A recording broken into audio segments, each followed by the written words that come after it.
ఎడారిలో నడిచిన తరువాత వారికి దాహం వేసింది. చివరికి వారు ఒకచోట నీటిని కనుగొన్నారు. ఆశగా, ఉత్సాహంగా పరుగెత్తి వెళ్లారు. అయితే ఆ నీళ్లు తాగడానికి వీలులేని విధంగా చేదుగా ఉన్నాయి. మారా అనే ఆ ప్రాంతంలో ఆ చేదునీటిని చూసినప్పుడు వారి ఆశలన్నీ అడుగంటిపోయాయి. వారు దాహంతో ఉన్నారు. వారి ఎదురుగా నీళ్లు ఉన్నాయి, కాని అవి తాగడానికి పనికిరావు. ఎంతటి నిరాశే! ఎంతటి నిస్సహాయత! మన జీవితంలో కూడా ఇలాంటి చేదు అనుభవాలు తరచుగా ఎదురవుతుంటాయి కదూ? మనం ఎంతో కష్టపడి పనిచేస్తాం, కాని ఫలితం మాత్రం నిరాశ కలిగిస్తుంది. అది చేదు.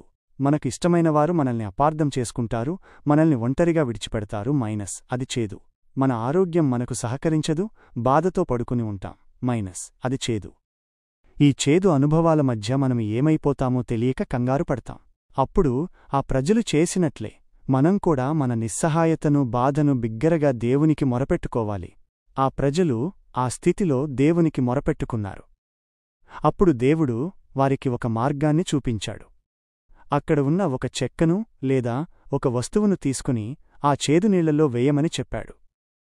వారు దేవుని మాట విని ఆ విధంగా చేశారు. అద్భుతం! వారు ఆ వస్తువును నీళ్లలో వేసిన వెంటనే తాగడానికి వీలులేని ఆ చేదునీళ్లు మధురంగా, తీయగా మారిపోయాయి. ఆ ప్రజలు సంతోషంగా దాహం తీర్చుకున్నారు.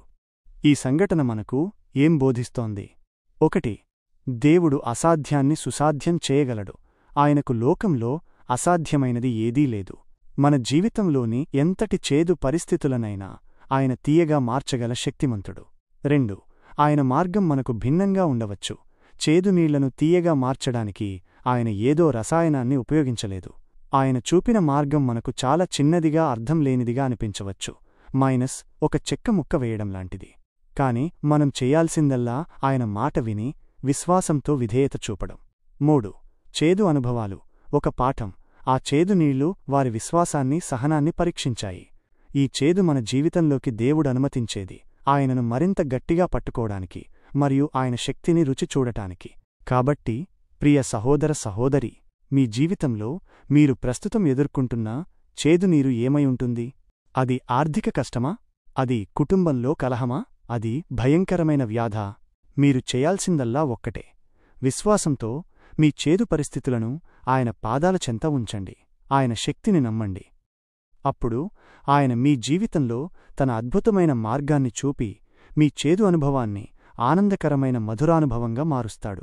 మనం ఆయనపై నమ్మకం ఉంచినప్పుడు మనకు ఎదురయ్యే ప్రతి కష్టం, ప్రతి నిరాశ దేవుని అద్భుతమైన శక్తికి ఒక గొప్ప సాక్షిగా నిలుస్తుంది.